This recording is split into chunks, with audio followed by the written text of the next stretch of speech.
आज के मेरे बंगाल के दौरे में यह मेरा सौभाग्य है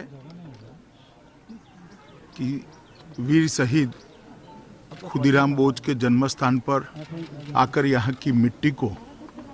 कपाल पर लगाने का मुझे सौभाग्य मिला है। स्वतंत्रता संग्राम में बंगाल और बंगाली सपूतों का योगदान भारत कभी भुला नहीं सकता और खुदीराम बोस यही परंपरा के वाहक थे और वो वीर युवा था जिन्हें सिर्फ 18 साल की उम्र में अंग्रेजों के खिलाफ लड़ते लड़ते हाथ में गीता पकड़कर अपने आप को फांसी की फंदे को चूमने का साहस था। उनकी लोकप्रियता उस वक्त पूरे देश भर में इतनी थी कि कुछ बुनकरों ने धोती पर खुदीराम बोस लिखना शुरू किया और वो धोती बंगाल के युवाओं की प्रेरणा स्रोत बनी, आजादी के आंदोलन का प्रतीक बनी और वंदे मातरम का वो नारा जो खुदीराम बोस ने फांसी पर चढ़ते हुए बोला था, वो पूरे बंगाल और भारत के युवा का एक आजादी के स्वप्न का नारा बन गया। संजोग ही है कि आज ही के दिन राम प्रसाद बिस्मिल, अशफाकुल्ला खान और ठाकुर रोशन सिंह को फांसी दी गई थी। आज ये तीनों वीर शहीदों का शहीद दिन भी है। बंगाल के अंदर मैं आया हूं, तब इस भूमि पर आकर इस भूमि की मिट्टी को सर पे लगाकर एक नई चेतना और ऊर्जा का अनुभव कर रहा हूं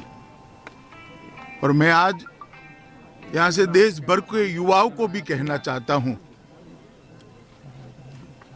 कि हमें देश के लिए मरने का मौका तो नहीं मिला है, मगर देश के लिए जीने का मौका हमें जरूर मिला है और खुदीराम बोस को याद कर कर हमने उसी रास्ते को प्रशस्त करना चाहिए और मोदी जी के नेतृत्व में एक मजबूत, सशक्त, सुरक्षित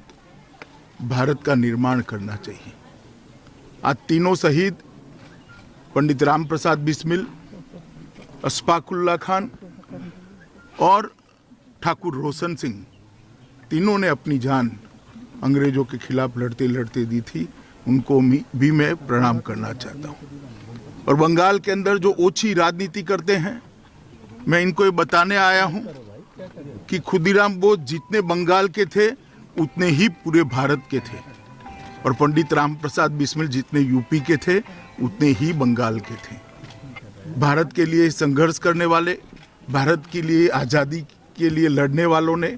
कभी इस प्रकार की ओछी राजनीति की कल्पना नहीं की होगी। कम से कम आज शहीद दिन है और ओछी राजनीति से सबने ऊपर आना चाहिए, ऐसा मेरा मानना है। मैं फिर एक बार खुदीराम बोस की वो शहादत को याद कर कर प्रणाम करता हूं और सालों सालों तक उनका ये बलिदान भारत के युवाओं के लिए प्रेरणा स्रोत बनेगा और देश के लिए जीने का संकल्प लेने के लिए मजबूर भी करेगा और जिन्होंने संकल्प लिया है उसका संकल्प मजबूत भी करेगा। मैं फिर एक बार उनके परिजनों के चरणों में प्रणाम कर कर मेरी बात को समाप्त करता हूँ।